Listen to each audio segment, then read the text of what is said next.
Bismillahirrahmanirrahim. Assalamualaikum warahmatullahi wabarakatuh. Alhamdulillah wassalatu wassalamu ala Rasulillah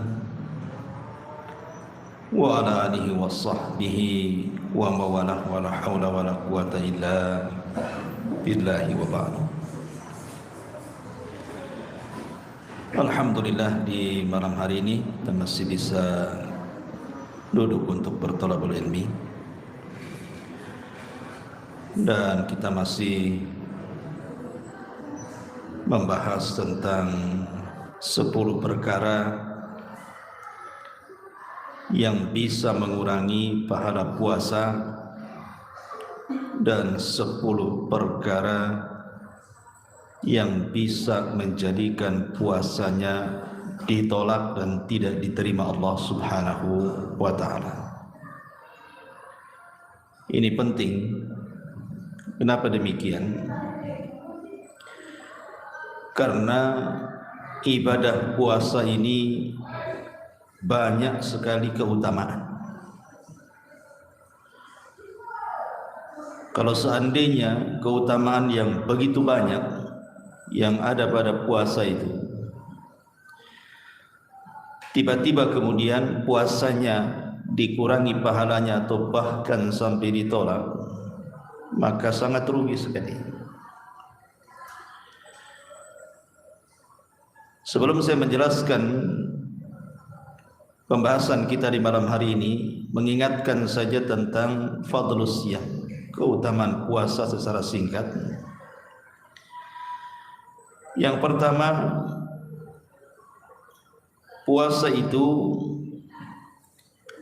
adalah ibadah yang sangat mulia karena dinisbatkan kepada Allah. Nabi SAW mengatakan, semua amalan ibadah itu diberikan kepada hamba-hambanya, atau terkadang satu ibadah itu dibagi dua, sebagiannya untuk hambanya dan sebagiannya untuk Allah, seperti sholat umpamanya. Tetapi puasa ini tidak demikian, karena Nabi SAW mengatakan, as-sawmu li wa ana ajzi bihi. Puasa itu untukku, dinisbatkan kepada Allah, dan aku yang akan membalasnya. Setiap perkara yang dinisbatkan kepada Allah maka menjadi mulia perkara itu. Seperti Baitullah, rumah Allah. Makanya Ka'bah itu menjadi mulia karena dinisbatkan kepada Allah. Begitu juga puasa, ketika dinisbatkan kepada Allah maka puasa itu amalan yang luar biasa. Kemudian yang kedua, orang yang berpuasa itu memiliki dua kebahagiaan. Satu saat berbuka dan satu saat berjumpa dengan Rabbnya. Dan itu berdasarkan hadis Rasul, lis-shaimi farhatan, farhatun inda fitri wa farhatun inda liqa'i rabbih. Orang yang berpuasa itu memiliki dua kebahagiaan, saat berbuka dan saat kelak berjumpa dengan Allah. Kemudian yang ketiga,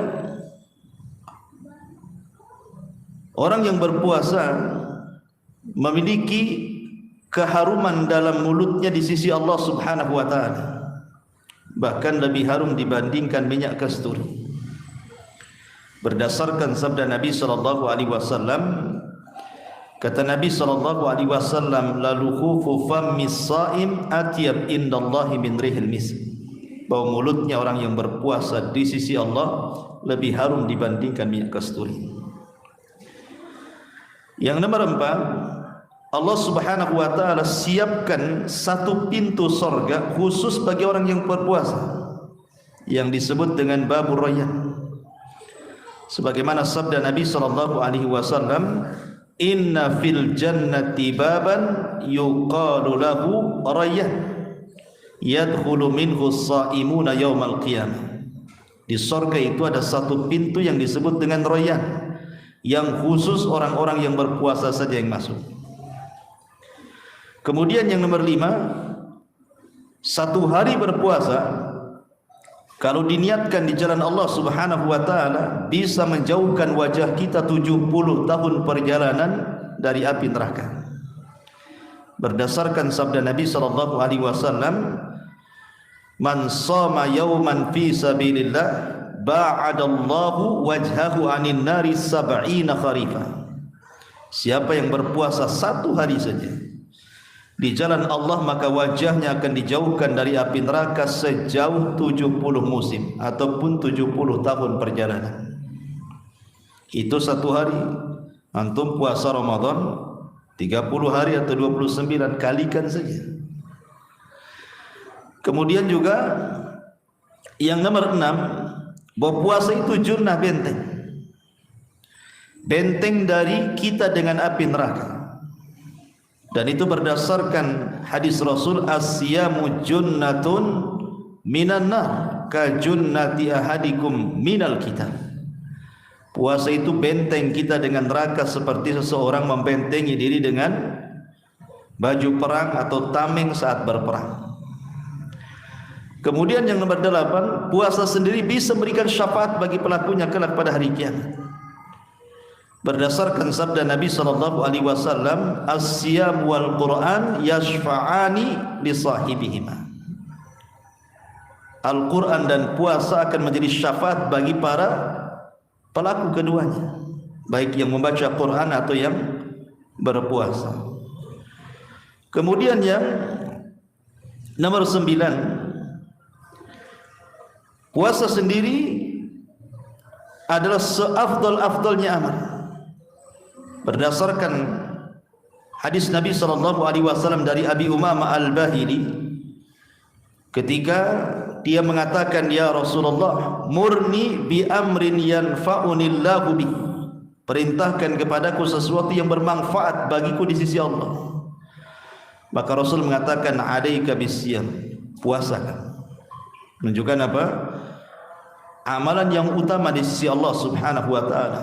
Dan yang nomor 10, puasa ini penyebab orang mendapatkan satu kamar yang indah di surga.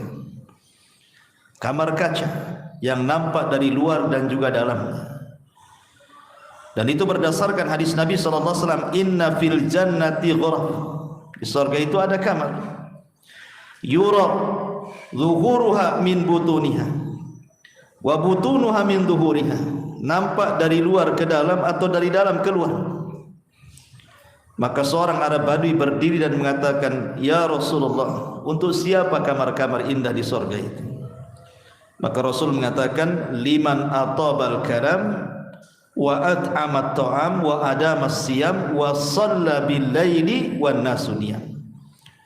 Bagi orang yang lembut ucapannya, bagi orang yang suka membantu fakir miskin dengan memberi makanan kepada mereka, dan bagi orang yang berpuasa, serta orang yang tidak pernah meninggalkan qiyamul lail. Cukup 10 perkara ini saja sebenarnya sudah bisa merangsang kita ini untuk semangat ibadah puasa. Kalau kita mau rinci banyaklah.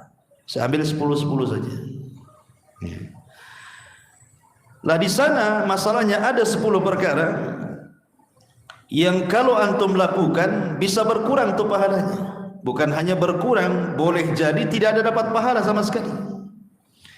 Jadi dari pagi antum menahan lapar dahaga, menahan syahwat yang sangat berat itu ya tidak ada apa-apanya. Lalu buat apa nahan lapar dahaga nahan syahwat kalau sudah lelah letih tiba-tiba nggak dapat apa-apa? Ibarat antum kerja sama sehingga digaji jadinya. Dan antum mau kerja nggak digaji kan tidak mau juga. Orang nggak digaji saja sakit hati gitu ya. Masyaallah muslimin yang dimuliakan Allah Azza wa Jalla, apa saja. Karena begini ikhwan, terkadang ibadah itu secara hukum sah-sah saja kalau dia mendatangkan rukun dan wajibnya. Secara hukum puasanya sah, tidak perlu qadha. Tetapi secara pahala dia nggak dapat pahala. Sama seperti Umar bin Khattab ketika duduk-duduk bersama putranya Ibnu Umar di Arafah.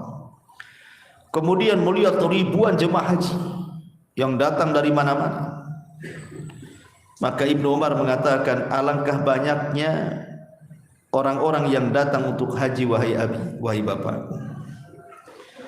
Maka Umar bin Khattab radhiyallahu anhu mengatakan, ya, memang yang haji banyak, tetapi yang diterima Allah itu sedikit.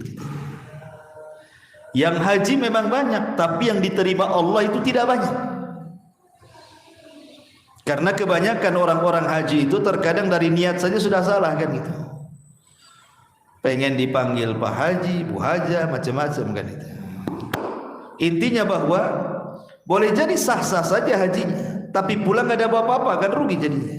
Habis modal banyak, jual sawah, jual kebun, jual rumah, nabung bertahun-tahun gitu ya. Pengen haji pulang tidak dapat apa-apa. Maka dalam puasa pun bisa saja terjadi seperti itu. Karena Rasul yang mengatakan rubba shaimin laisa lahul jaza illal ju'i wal 'atsyi. Berapa banyak orang-orang yang berpuasa itu tidak mendapatkan apa-apa kecuali menahan lapar dan dahaga saja. Percuma saja puasanya. Lah kita akan sebutkan apa saja perkara yang menyebabkan berkurang puasa ataupun pahala puasa atau bahkan menghilangkannya. Yang pertama disebutkan para ulama, musyahadatun nisa'al mutabarrijat. Ketika antum berpuasa, antum banyak menyaksikan wanita-wanita yang tabarruj.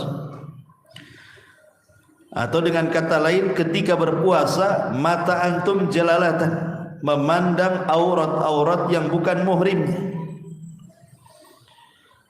Maka ini juga hati-hati, karena di zaman sekarang kalau orang tidak hati-hati, lebih banyak tinggal di masjid atau mungkin di rumah, lebih banyak keluyuran, maka ini bisa mengurangi argo pahala selama puasa.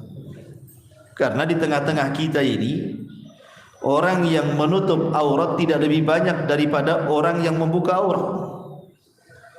Di mana coba tempat antum tidak mendapatkan wanita yang betul-betul membuka auratnya? Hampir tidak ada. Di jalan ya ketemu, di pasar ya ketemu, di mall ya ketemu, di tempat pekerjaan antum juga ya ada gitu ya.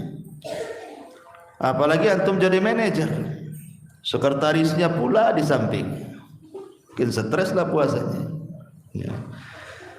Jadi akan sulit gitu ya.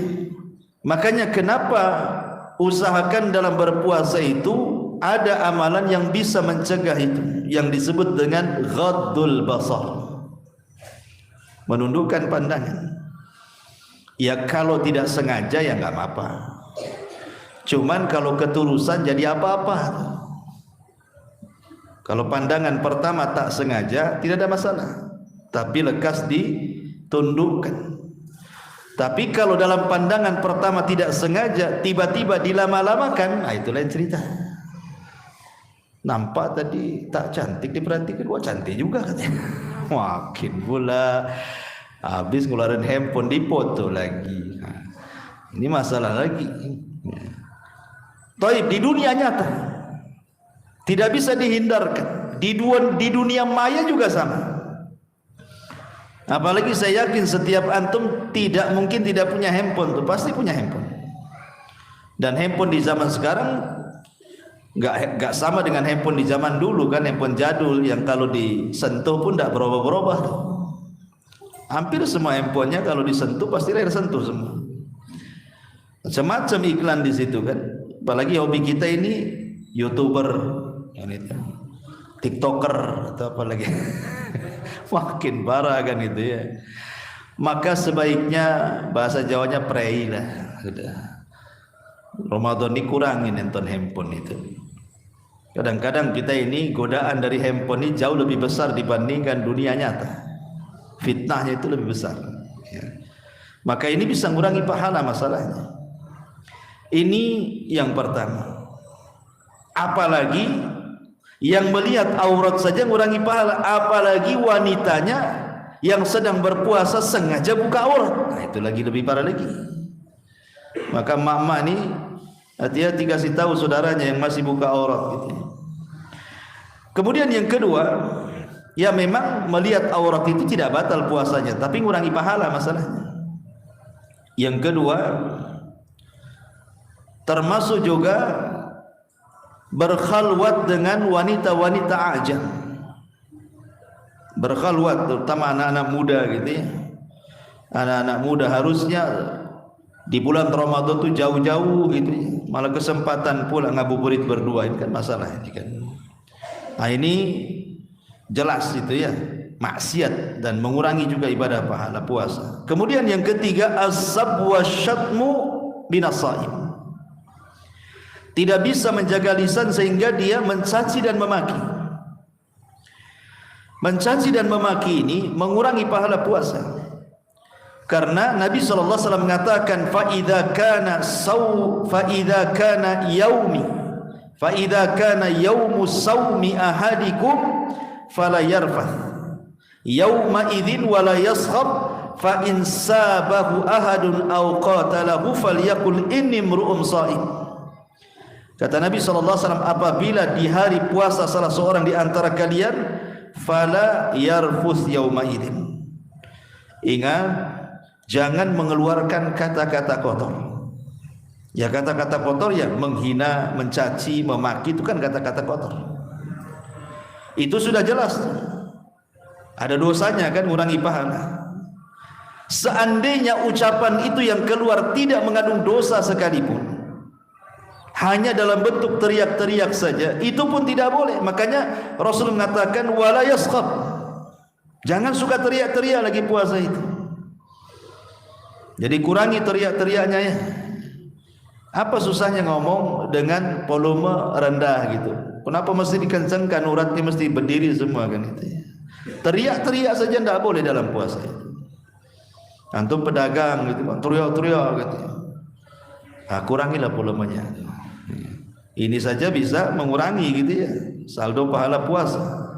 Apalagi sampai mengeluarkan kata-kata yang di dalamnya ada kemaksiatan. Makanya Rasulullah SAW memberikan solusi di sini. Kalau salah seorang di antara kalian sabahu, ada yang mencaci kita, au qatalahu, atau ngajak berantem dengan kita, katakan kepada orang yang mencaci, memaki dan mengajak berantem itu, faqul ini mru'um shaim, saya lagi puasa. Bukan saya tidak mau melayan kamu, tapi saya lagi puasa masalahnya. Malas gitu ya. Jadi sekali lagi jangan dilayan. Apakah di dunia nyata atau di dunia maya? Karena sekarang ini perdebatan kadang-kadang di dunia maya yang banyak kan itu. Terutama antum satu di antara sekian netizen yang suka komen. Kadang-kadang di grup gitu ya, antum paling hebat pula di situ. Nggak usah, sudah kurangi komentar saja di Ramadan ini, takut jadi perdebatan kan itu. Karena jangan dilayan, katakan saya lagi puasa. Ya. Kemudian yang keempat, at-talafud bi alfadhin nabiyatin bisababiz zihan.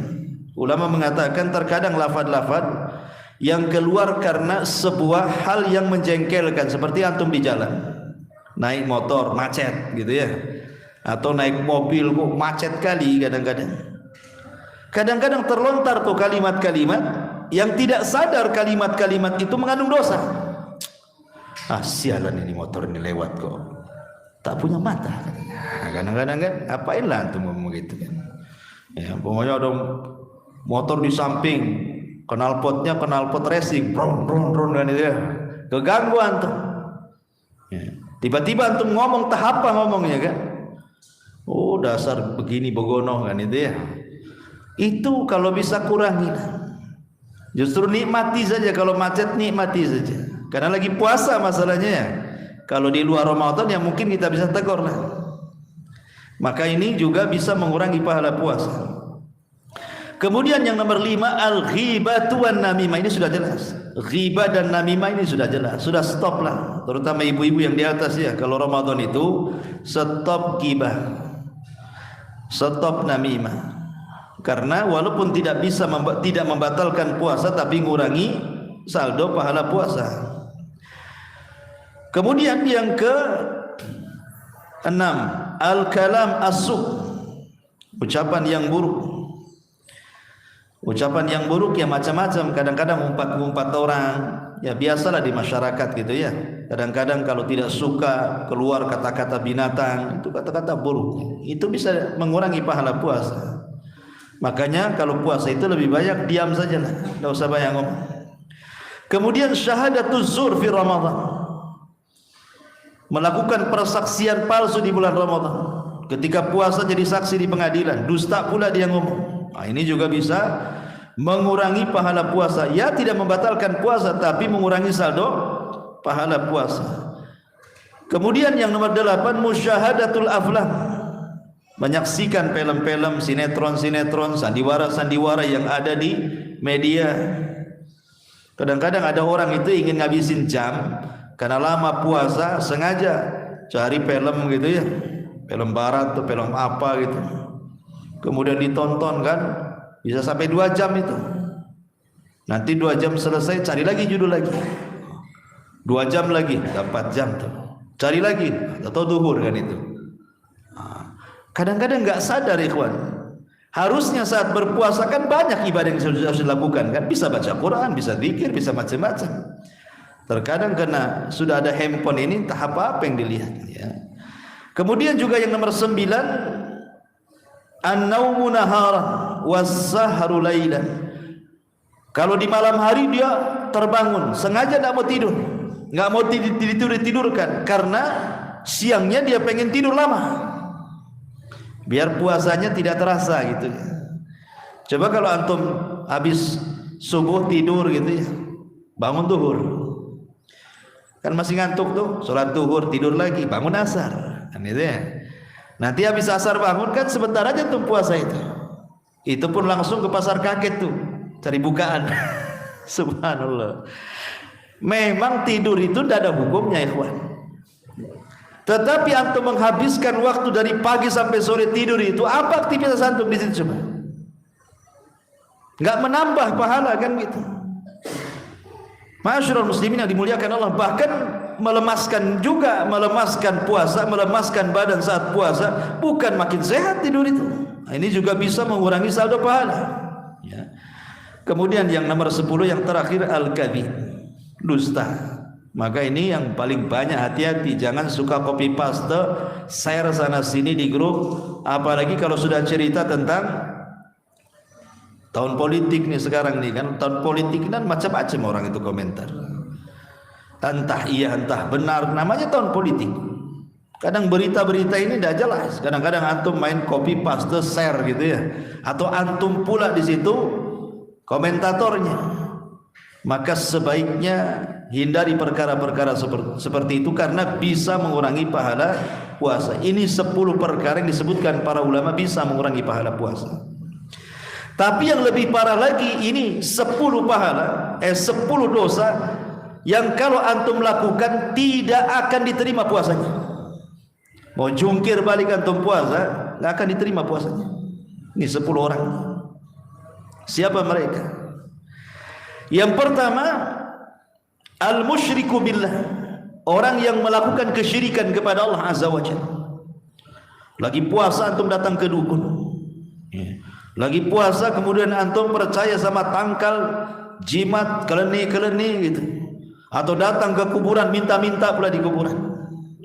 Maka orang yang berpuasa kalau dia melakukan kesyirikan, ditolak puasanya, karena syirik itu membatalkan amal.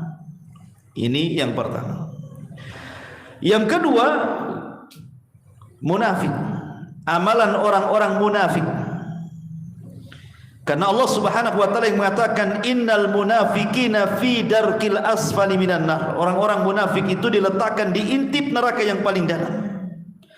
Maka orang-orang yang zahirnya berpuasa tapi hatinya menyembunyikan kekufuran, tidak akan diterima puasanya. Maka hindari selama Ramadan sifat-sifat nifak tadi. Apabila bicara dusta, apabila dikasih amanah dia khianat, apabila bertengkar dia curang, dan begitu seterusnya. Ini yang kedua. Yang ketiga, tarikus shalah, orang yang meninggalkan salat. Nabi SAW yang mengatakan, inna awal ma yuhasabu bihil abdu yaumal qiyamah, Sesungguhnya yang pertama kali dihisab bagi seorang hamba pada hari kiamat salatuhu, salatnya. Fa in saluhat salatuhu saluha sairu amali wa in fasadat salatuhu fasada sairu amali. Kalau baik salatnya, baik semua amalnya. Kalau jelek salatnya, jelek pula seluruh amalannya. Padahal dia salat loh. Orang ini salat, cuman salatnya tak bagus. Itu saja menjadikan amal yang lainnya dianggap tak bagus. Apalagi jelas-jelas meninggalkan salat. Karena aneh di bulan Ramadan ini, ikhwan, ada orang-orang yang setahun lebih tidak pernah sholat, tapi kalau Ramadan puasa pula dia. Kalau kita tanya, Bapak ngapain puasa, sholat pun tidak, katanya. Apa jawabannya? Janganlah, saya sudah tak sholat tak puasa pula Ustaz. Nak double nanti dosanya, katanya. Justru kalau Anda puasa dan tidak sholat, ditolak puasanya, gak akan diterima. Karena orang yang meninggalkan sholat itu bisa kufur, dan amalan orang kafir itu tidak diterima. A'maluhum karamadin istadat bihirrih, amalan mereka seperti tumpukan debu dihempas angin, gak ada apa-apanya. Maka orang yang meninggalkan sholat sama sekali tidak sholat kemudian puasa, ditolak tuh puasanya. Ini yang ketiga. Yang keempat, Ustaz dia sholat tapi jarang-jarang. Ya. Kadang seminggu itu kayak puasa Daud Ustaz. Senin sholat, puasa pula tidak. Nanti Rabu sholat, Kamis pula tak sholat. Macam puasa Daud sholatnya. Ya. Zuhur sholat, asar tidak. Maghrib sholat, isya pula bablas gitu. Apalagi subuh ngorok kan itu. Ulama mengatakan kalau seandainya orang itu lebih banyak meninggalkan sholat dibandingkan melakukannya, ijma' kufur. Kata Syekhul Islam Ibn Taimiyah rahimahullahu ta'ala, man taraka salata jumlatan faqad kafara ijma'an. Siapa yang meninggalkan salat secara jumlah, lebih banyak meninggalkan dibandingkan melakukannya, kufur secara ijma'. Ditolak puasanya. Kan ada tuh orang-orang yang salat itu seminggu sekali nunggu Jumat saja. Bahkan yang lebih parah itu nunggu setahun sekali, Idul Fitri dan Idul Adha saja, karena malu juga kalau tak salat. Ya. Maka barang siapa yang lebih banyak meninggalkan sholat dibandingkan melakukannya, ditolak puasanya. Tapi kalau banyak melakukan sholatnya, sekali-kalilah karena malas dia meninggalkan sholat. Lihat, bagi ulama seperti Syekh Nasiruddin dan Albani rahimahullah ta'ala yang mengatakan tidak kufur karena meninggalkan sholat karena kemalasan, selama dia meyakini kewajibannya, ya berharap saja diterima sholatnya. Tapi bagi ulama yang keras meninggalkan sholat satu kali kafir yang tidak diterima, ya. Maka hati-hati orang yang meninggalkan sholat. Ini yang keempat. Yang kelima, keenam dan ketujuh ini disebutkan dalam satu redaksi hadis. Nabi SAW mengatakan, salasatun la yakbalullahu lahum sarfan wala adlan. Kata Nabi SAW, 3 manusia tidak akan diterima baik amalan wajibnya atau amalan sunnahnya, ditolak. 3 orang ini gak akan diterima. Antum mau melakukan amal wajib, antum mau melakukan amal sunnah, gak akan bakal diterima bagi 3 orang ini.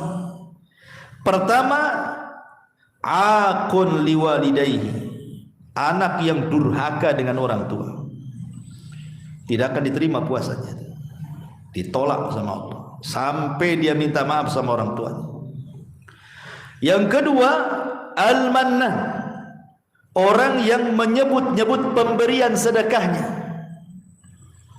Dia bersedekah tapi dalam rangka menyakiti orang yang antum berikan sedekahnya. Kau ini kalau enggak aku yang tolong, kau sudah kere, kau sudah jadi gelandangan, kau sudah di lampu merah sana. Kita tidak orang kan gitu ya. Maka manan ini orang yang menyebut-nyebut pemberian, walaupun puasa ditolak puasanya. Kemudian yang ketiga, al-mukadzdzab bil qadar, mendustakan takdir, enggak terima dengan takdir dia. Ya Allah, kenapa aku terus miskin? Kenapa si fulan kaya?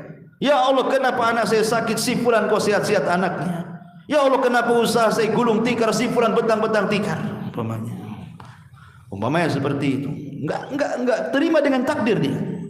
Ya. Maka orang yang tidak menerima takdir Allah Azza wa Jalla, tidak redha dengan takdir Allah Azza wa Jalla, ditolak puasanya, enggak akan diterima. Maka hati-hati nih. Berarti yang nomor 5 yang akan ditolak puasanya adalah orang yang durhaka dengan orang tua. Yang nomor 6, orang yang ditolak puasanya adalah orang yang manan, menyebut-nyebut pemberian kepada orang lain. Dan yang ketujuh, orang yang ditolak puasanya adalah orang yang menolak takdir Allah Subhanahu wa taala, bahkan mendustakannya. Ini hati-hati yang nomor 7. Yang nomor 8, al-mustahzi biddin. Orang yang mengolok-olok agama. Orang-orang yang mengolok agama dianggap kufur. Makanya Allah Subhanahu wa taala berfirman, "Qul abillahi wa ayatihi wa rasulihi kuntum tastahzi'un." La ta'tadhiru qad kafartum ba'da imanikum. Apakah dengan Allah, dengan ayat, dengan Rasulnya kalian mengolok-olok itu semua? Jangan cari-cari alasan, karena engkau sudah kafir setelah keimanan kalian. Maka orang yang suka mengolok-olok Islam, mengolok-olok Al-Quran, mengolok-olok Allah, mengolok-olok Rasul, mengolok-olok agama, maka puasanya ditolak sampai dia bertobat kepada Allah Azza wa Jalla. Hati-hati para mustahzi, karena sekarang orang yang istihza di dalam agama ini terlalu banyak. Di negara kita setiap hari muncul di YouTube itu orang-orang yang kurang ajar, menyebarkan Islamophobia dengan cara istihza dengan Allah, Rasul, dan ayat-ayat Al-Quran. Padahal dia seorang muslim tuh. Na'udzubillah. Ya. Seperti orang, pamannya dia membela perayaan Natal, pamannya kan. Dia muslim tuh. Berani dia pakai atribut mereka, dengan atribut Santa Claus-nya gitu ya. Kemudian mengucapkan selamat. Habis itu nyalahkan lagi orang yang menyalahkan orang yang mengucapkan selamat Natal, pamannya. Disalahkan pula. Bentuknya apa? Sampai dia pakai atribut pula dia. Istihza, ya. Orang seperti ini ditolak puasanya. Hati-hati, ya. Kemudian yang nomor 9, man ata naqid min nawaqidil Islam. Orang-orang yang mereka mendatangkan pembatal-pembatal Islam. Ya, pembatal Islam. Ingat, pembatal Islam ini banyak. Pembatal Islam ini banyak. Hati-hati. Siapapun yang mendatangkan pembatal Islam, maka puasanya ditolak. Kenapa? Islamnya saja ditolak, apalagi puasanya. Seperti contohnya, melakukan kesyirikan kepada Allah itu pembatal Islam. Menjadikan antara Allah dan makhluknya perantara, itu pembatal Islam. Tidak mengkafirkan orang musyrik atau ragu-ragu dalam mengkafirkan mereka, itu pembatal Islam. Atau meyakini bahwa selain petunjuk Nabi SAW lebih sempurna dibandingkan petunjuk Nabi, itu pembatal Islam. Atau orang-orang yang benci walaupun sedikit dari syariat Islam, benci dia, itu bisa membatalkan Islam. Atau istihza dengan agama, itu pembatal Islam. Atau sihir, itu pembatal Islam. Atau dia menolong orang-orang musyrik, menolong orang-orang kafir untuk memerangi Islam, pembatal Islam itu. Atau meyakini bahwa manusia boleh suka-suka dia, kadang-kadang masuk ke Islam, kadang-kadang masuk keluar Islam, liberal, itu bisa pembatal Islam tuh. Atau dia i'rad, berpaling dari agama, tahu kebenaran dia berpaling, itu bisa membatalkan Islam. Kalau dia mendatangkan ini pembatal-pembatal yang 10 ini, ditolak puasanya. Maka jangan sampai mendatangkan pembatal-pembatal Islam. Kemudian yang nomor terakhir, orang yang manintasaba ila firqatin dhalah, orang yang menasabkan dirinya kepada ajaran-ajaran sesat, kelompok-kelompok sesat, kelompok-kelompok yang sudah jelas-jelas sesatnya ya. Contoh umpamanya kelompok Ahmadiyah. Ini sesat. Kenapa? Karena Hadrat Mirza Ghulam Ahmad itu kan ngaku nabi. Sementara Imam Ibnu Katsir rahimahullahu taala mengatakan, barang siapa yang mengaku nabi setelah kenabian dan kerasulan Muhammad sallallahu alaihi wasallam fahuwa kafir, dia kafir. Kenapa? karena dia telah mendustakan Al-Quran bahwa Nabi SAW khatamul anbiya'i wal mursalin. Dia adalah penutup para nabi dan rasul. Walakin khatamun nabiyyin, tetapi dia adalah penutup para nabi, dan sabda Rasulullah nabiyya ba'di, tidak ada nabi sepeninggalku. Jadi kalau ada sebuah firqah kelompok apapun namanya, kemudian ketuanya ngaku nabi, itu sudah sesat, itu enggak benar itu. Ya, maka ini menjadikan puasanya ditolak karena mengikuti ajaran kekufuran. Ya. Maka ini 10 perkara jangan sampai ada pada seseorang. Kalau tidak, bukan hanya sekedar dikurangi pahalanya, ditolak puasanya. Ya. Masyarul muslimin yang dimuliakan Allah Azza wa Jalla. Dari sini kita tahu bahwa 10 perkara yang pertama bisa mengurangi pahala, tapi 10 perkara yang kedua bisa menolak puasa. Sayang, sudah dari pagi menahan lapar dahaga sampai maghrib gitu ya, tiba-tiba sama sekali tidak diterima pahalanya. Naudzubillah. Ma'asyiral muslimin yang dimuliakan Allah Subhanahu wa taala. Kita tahu bahwa puasa itu, ikhwan, itu terbagi menjadi 3. Puasa itu terbagi menjadi 3. Ada yang disebut dengan puasa awam, yang disebut dengan puasa umum. Ya, orang awam lah berpuasa. Lah puasanya orang awam ini hanya sekedar menahan lapar, menahan haus, dan menahan syahwat saja. Jadi kalau antum puasanya hanya menahan lapar, menahan dahaga, dan menahan syahwat, tidak melakukan hubungan suami istri, berarti puasa antum itu hanya sekedar puasanya orang awam. Ya. Kenapa? Nanti penjelasannya. Yang kedua, ada puasa orang-orang saleh yang disebut dengan saumul khusus, namanya puasa khusus. Lah puasanya orang-orang saleh ini bukan hanya sekedar menahan lapar, menahan dahaga, menahan syahwat, tapi lebih daripada itu dia tahan matanya tidak memandang yang haram, dia tahan telinganya tidak mendengar yang haram, dia tahan otaknya tidak memikirkan yang jorok-jorok, dia tahan tangan dan kakinya tidak bergerak ke tempat yang haram, dia tahan lisannya untuk tidak bicara kecuali yang santun. Ini baru puasa orang-orang soleh namanya. Berarti puasanya bukannya sekedar menahan lapar, dahaga, dan syahwat saja, tapi lebih daripada itu, dari ujung kepala sampai kaki dipuasakan sama dia. Bisa enggak ya? Kalau antum bisa melakukannya, berarti antum naik dari puasa orang awam menjadi puasa orang-orang saleh. Kemudian paling puncaknya ya saum khususil khusus namanya, atau akhasul khusus, lebih khusus lagi. Ini bukan puasanya orang soleh, ini tingkatnya puasanya para nabi, para siddiqin, dan orang-orang yang dipilih oleh Allah dari kalangan muqarrabin. Itulah puasa luar biasa, bukan hanya sekedar nahan lapar, nahan dahaga, nahan syahwat, pandangan dijaga, lisan dijaga, telinga dijaga, kaki dijaga, tangan dijaga, otak dijaga, tapi lebih daripada itu. Satu hari dia berpuasa, dia habiskan dengan zikir, baca Quran, qiraatul Quran, ibadah, macam-macam dia habiskan, sehingga betul-betul maksimal itu ibadahnya. Itu puasanya orang khususul khusus namanya, atau saumu khususil khusus, lebih khusus lagi. Itu luar biasa tuh. Kalau antum tak tahu nih nomor 1 ke nomor 2 ke nomor 3. Kalau saya yakin kebanyakan nomor 1 biasanya. Gitu ya. Yang penting nahan lapar, mata masih nengok kan itu ya. Penting nahan lapar, telinga pula masih nguping sana sini. Itu puasa orang awam tuh, kalau belum bisa mempuasakan anggota badan. Masyarul muslimin yang dimuliakan Allah Azza wa Jalla. Lah puasa sendiri, ikhwan, sebenarnya dia adalah tarbiyah dan juga al-ibtila wal ikhtibar. Kalau antum pahami, puasa itu sebenarnya ibtila wal ikhtibar. Allah sedang menguji kita, dengan menguji supaya kita lapar, supaya kita haus, supaya kita menahan syahwat. Allah sedang menguji sebenarnya.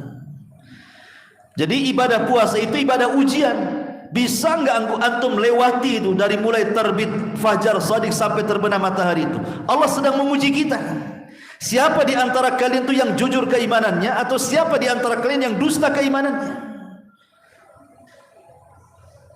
Dah azan ya. Ya sudahlah kan itu ya. Sudah azan. Subhanakallahumma bihamdika asyhadu an la ilaha illa anta astaghfiruka wa atubu ilaik. Allahu ta'ala. Assalamualaikum warahmatullahi wabarakatuh.